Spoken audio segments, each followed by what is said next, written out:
Kahit medyo puyat po ang inyong ka-A kagabi, pumunta ako sa pinakamalapit na palengke. Dito lamang po yan sa Baliwag. So, namalengke na ako ng mga maggagamitin ko po. Na-prito na po natin ang mga itlog ng mga bags. Yan, ang perfect, di ba? Pagbuto mo, yung first talaga. Talaga. Ano yan, te? Corned beef na pure foods. Tapos, lalagay na natin mga may ginagawa. B, nakasalang. C, usba. Charot na. Tao po. Anybody home? Ay, buksan niyo ang window. Ang arte. Hoy, tayo na nyo, bilisan nyo. May susunod pang gagamit. Ay, morning, mga ka Vanessa. Breakfast is ready. Ito yung kwarto niya.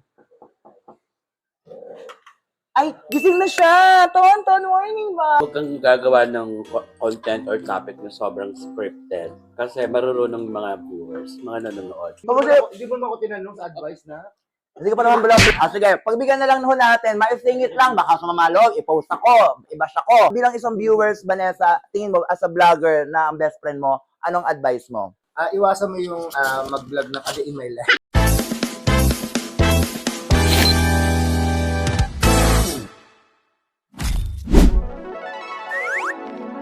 What's up, mga ka-A? This is your A-Girl, Ayi, and welcome to my YouTube channel. And for today's video, eto na nga mga ka-A, andito na naman tayo muli sa pinakamalapit na private villa resort. Dito lamang po yan matatagpuan sa Baliwag, Bulacan. So feeling ko naman, nakita nyo na po ito sa aking mga previous vlog. Andito na nga ako. Tama ka nga, wala lang iba pa mga ka-A. Andito ako sa Casa Almira. And you know what mga ka-A? Bakit so special itong araw na ito para sa akin? Dahil hindi lamang po ito just an ordinary day. Imagine, ang daming araw na nagdaan pero para sa akin, special na araw to. Bakit nga ba? Kasi mga ka-A, hindi lamang po ako ang pumunta dito sa Casa Almira. Syempre, kasama ko po mga ka-A. Big reveal! Mga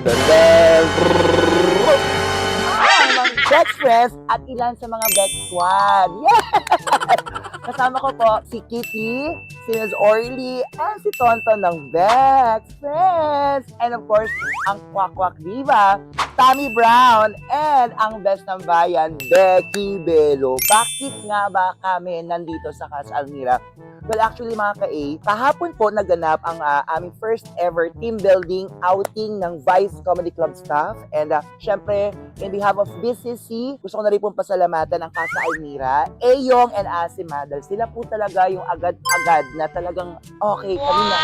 Sila na po agad na nag-sponsor ng aming staycation para sa mga staff po ng Vice. And of course, Lechon ni Babs, kasi nagpa-sponsor sila. Oh my God, kaya mga ka-A, if you're looking sa pinakamura, masarap, sobra. To be honest, mga ka-A, honest review, hindi po sa pagiging talaga din ako masyadong palakain ng matataba. Dahil syempre, we're not any getting younger, pero masarap po ang lechon ni Babs. Ito po, makikita niyo po. So ngayon, ang mga bakla, dahil kagabi, super party, nagwalwal, banding, so tulog pa sila. So, just to make it special naman, ako ang magpe-prepare ng breakfast. Yan.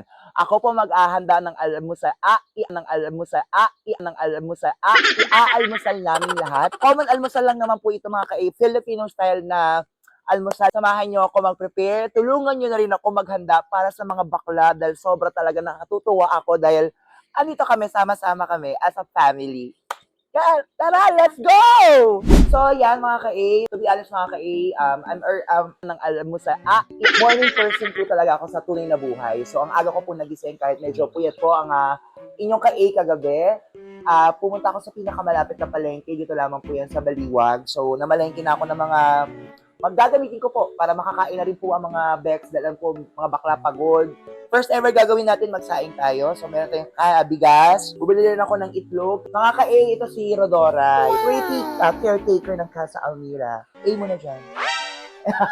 Okay, pag nandito po kayo sa Casa Almira, syempre, magagamit niyo po ang kanilang kusina. Syempre mga ka-A, nagsasaing na tayo. So, next natin gagawin, iprito na muna natin yung itlog para once na naprito natin yung itlog, tsaka tayo magigisa ng all-time favorite ko. Shout out naman, baka naman, Pure Foods. Ihuhuli natin ang, of course, ang favorite ng bayan. Kaya! Ang mura ng tuyo dito mga ka in fairness ha. Kaya mainit na. Okay, naamo na natin yung apoy mga ka Dahil wala tayong chance mano-mano to mga ka At syempre mga ka ito na, naprito na po natin ang mga itlog ng mga best. Yan, ang perfect, diba? Shoutout din sa mga ka natin na ang gusto medyo lutong-luto at yan, kumbaga hindi masyadong luto. Ayun. Mag-isa naman tayo ng favorite ng nyo, of course, corned beef. So, yung mantika po na ginamit ko lang din po, yung pinag-prituhan ko rin po ng itlog. Ito po ay depende po sa inyong paggisa, pero most of the time po, pag corned beef ang ginigisa ko, bawang agad, sibuyas na medyo ginayat ko na maliliit, at syempre parang ipantatapis natin sa ibabaw. And sabi nga po nila, ang pinaka-importante daw po na meal sa isang araw ay ang almusal o breakfast. Nakasunayan na din po namin na maliliit kami na pag-almusal talaga madalas kanin. Sinanga, ganyan po. Hindi nyo luto naman at umamoy na talaga ng bongga yung bawang, pwede na natin ilagay yung ating sibuyas. Siyempre, yung ginayat natin ng sibuyas. Yan. Nakakadagdag din kasi yan ng lasa at bango sa ginigisa po natin corn beef. Ako talaga mga sobrang pag-almusal talaga gusto ko heavy meal agad. Kasi dahil ayaw at sobrang dikit, kailangan natin ng to the rescue, ang tinidor! Yan, tinidorin na natin. At ang ginagawa ko dyan mga the usual thing na ginagawa natin mga Pilipino dahil tayo ay madiskarte, matipid sa kung ano man po ang lutuin na ating hinahanda para hindi man sayang yung mga konting tira. So, nilalagay tayong tubig. Tsaka parang tubig na rin po yung magiging pampalambot natin doon sa para pag nag-simmer siya, mas malasa. Sayang din yan. Madalas, andyan ang sarap. Corned beef. So, as you can see mga eto na.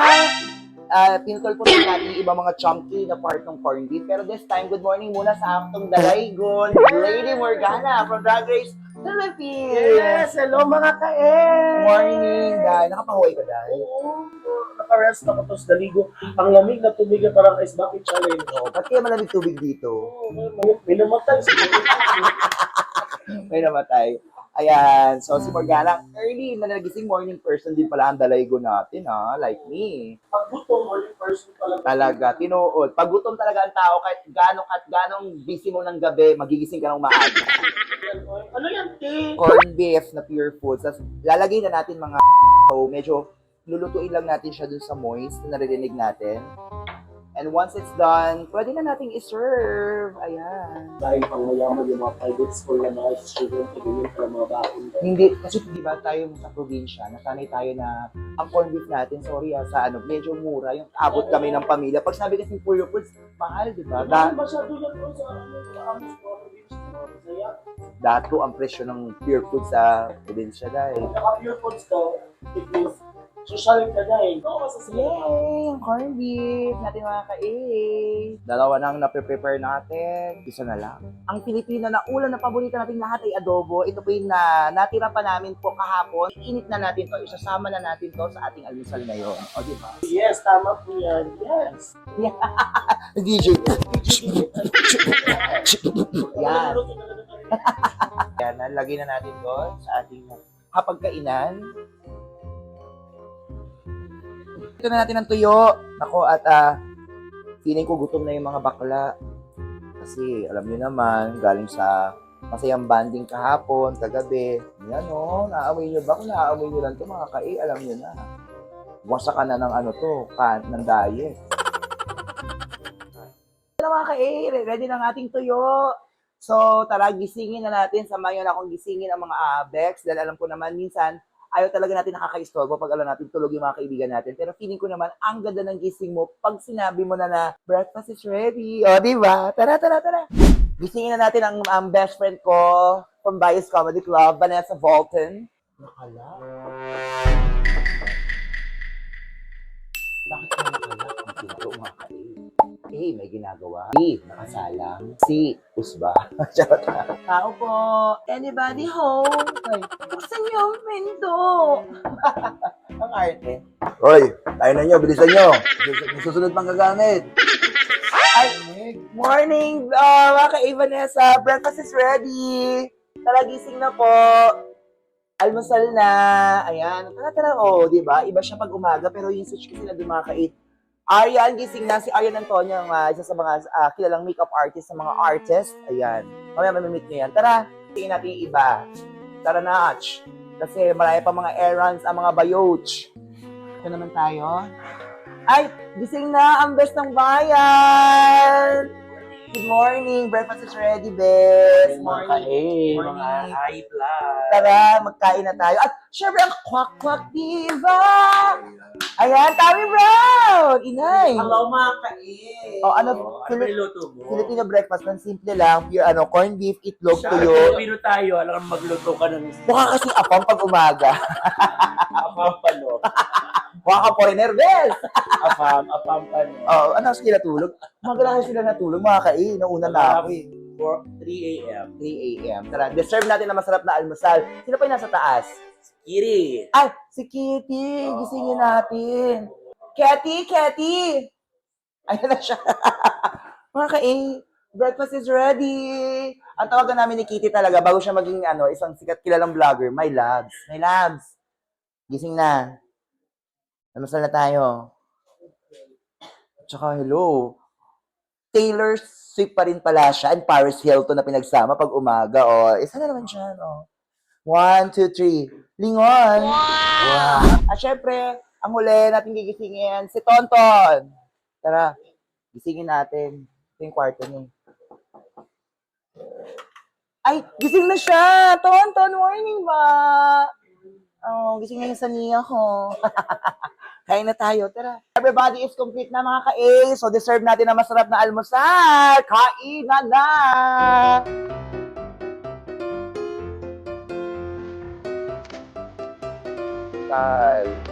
Dala pa ng bayis yan, nahapon yun. Oo. Kasi, bet ng bayan.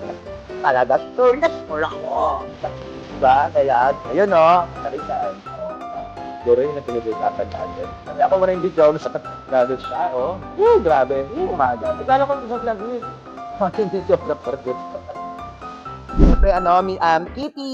Siyempre, ito, habang kumakain, siya na pinsan makapagtsikahan. Alam mo yun, magtanong-tanong lang tayo ng mga ilang questions. Siyempre, sabi nila, ugali ng Pilipino na huwag magsasalita pag puno ang bibig. Pero bago natin isubo to, Kitty, bago mo rin isubo yan, anong advice mo? Tips and advice, lalo na ako nagsisimula pa lang sa ganitong industry. Bakit talaga mangingi ng advice? Kasi feeling ko, ikaw talaga yung professional sa ganitong gawain. Hindi, dapat regular ka na Kala mo ganda ka rin, mga gano'n. Oo. Kasi to be honest, hindi rin talaga pala biro ang pagbablog. Kailangan talaga lagyan mo ng puso at dedikasyon yung ginagawa mo. Hindi lang dahil sila lang in-influensyahan, kagagawin mo na rin. Kailangan talaga sinasapuso, isinasagawa mo na rin yung mga bagay-bagay. Lalo yung pagkukontent, ang hirap pala, no? Feeling mo ma-achieve ko naman to. Oo, man. Sabay-sabay tayo. Yeah. Mga gano'n. Magpapagwan.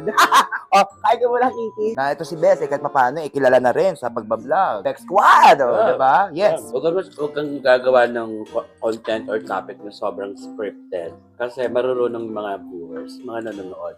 They're much more appreciated if your content is very raw or very you, very natural.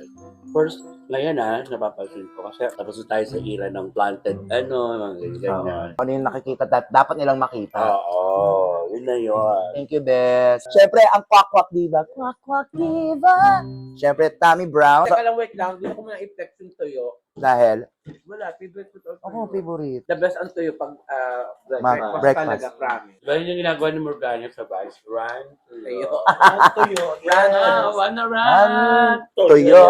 Saka mas bongga ito may suka na may bawang. Oo, Diba? tapos may pipino. Yeah. Diba? Masarap yan kung sinasawsaw mo sa pool. Kasi maalat din naman. Tips and advice, Inay. Time management, syempre. Kailangan mo siyang bigyan ng oras. Hindi siya yung nagbablog ka lang ng wala na. Saka in fairness sa mga vlog ni Tommy, yung lately lang na vlog niya. Yung mga, yan, kasama yung Beck Squad. Yung mga suggestion, si Miss O, may suggestion na gawin mo to. Ito, bagay to sa'yo. Ikaw ang gumawa niya. So, tulungan. Oo, bigayan, tulungan. Talaga, promise. Ibang Beck Squad. Thank you, Inay. Thank kwak-kwak, diba mga ka-A? Tommy Brown. Kay Ani. Salamat po. Gayang. And Miss O, of course, ang talagang... Mamaya magsisingin mo. Uy, saglit lang. Nagkamay ka. Hindi ka na naka-dress. Hindi, tama lang. Lahat ng mga sinabi nila tama. Inadagdag ko lang. Kailangan mo lang ng tiyaga talaga. tama yung sinabi mo tayo, bibigyan mo ng oras at sa kapag-isipan mong mabuti kung ano yung mga vlog mo. Pag tinamad ka, hindi ka tatawag ng editor, ng shooter mo, wala kang may iisip na content, wala kang may papalabas. So, kailangan talaga focus, paglaanan ng oras, pag-isipan mabuti yung mga content mo. Yung mga vlogger, creator. Para may makawalan ka idea, pwede mong lagyan ng konting twist, may revise mo yung idea nila. Thank you, Miss O. Diba? Alam mo, Saka yung mga mga From there, makakaisip trending. ka. Mapanood mo ng yung mga trending. ang current events. Mapanood mo ng makakaisip. Kakain ka ng tuyo, kahit hindi sure kung pwede sa'yo. Tsaka ngayon ako nakakita talaga na tuyo na kayang kutsarain at tinidurin. Grabe, ang galing ni Tonton. Tonton! Oh. Ba, anong ano mo? Naging maayos sa yung vlog mo, nag-prosper ka na, kapapatol sa basher. Tama yun. Bashers. Wag mo silang hayaang pumasok sa system mo kasi masisira ka, mababreak ka. Yes. Pero minsan pumatol ka rin. Ano ba talaga? Ang gulo naman. Hindi, wag ka mapatol palagi. Mga I'm so happy po talaga magkakasama kami. Kasama ko sila, best friends, Kwakwak Diva, and of course, best ng bayan, Becky Bello, ang Bex Squad! Grabe. Thank you po. Sorry. Thank you mga ka-A. At kung bago naman po kayo sa aking YouTube channel, please do subscribe po. Click the notification bell para updated po kayo sa mga next kong ganap sa aking channel. And of course, supportahan nyo po ang Vice Comedy Club gabi-gabi from Monday to Sunday. If you want... Hindi mo ako tinanong sa advice na? Hindi ko pa naman vlog. Sige, pagbigyan na lang ho natin, maisingit lang, baka sumamalo, i-post ako, i-bash ako. Bilang isang viewers, Vanessa, tingin mo, as a vlogger na ang best friend mo, anong advice mo? Iwasan mo yung mag-vlog na kasi in my life. Kaya minsan ayokong sinasabihan to ng mga gusto kong gawin sa buhay ko. Pero, anyways, maraming salamat mga ka-A. Thank you sa Bex Squad. Sana na-enjoy lang natin itong almusal natin. Sana na-appreciate yung effort ko. Nyo. And syempre, mga ka-A, subscribe nyo po lahat po ng YouTube channel nila. Naman mga ka-A, kung bago lang po kayo sa aking YouTube channel, of course, subscribe nyo na rin po ang lahat po ng Bex sa buhay ko, the Bex Squad itself. Thank you for watching mga ka-A. Isang A naman dyan!